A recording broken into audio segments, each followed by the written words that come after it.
Hello children, today we will learn how to write letter P, uppercase letter P. Writing P is not easy to write. So let's start. P, pa, P, pa, P.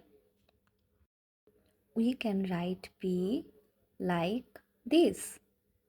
P, go straight down, go straight up and half around. P for pumpkin. Already I have drawn P for pumpkin here. Now, can you trace this pumpkin and color? So P for what? P for pizza, P for pencil, and P for many things I can draw and color also.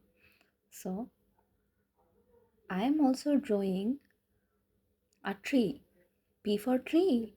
No. So P for pencil and lollipop. P for lollipop. No. Circle, only P things here. Here we will circle P things only, P items, P for pencil and P for pizza. And later I will color this beautiful pizza and pencil also. Can you trace P now? Go straight down, go straight up, half around. So uppercase letter P, and then I am writing lowercase letter p also.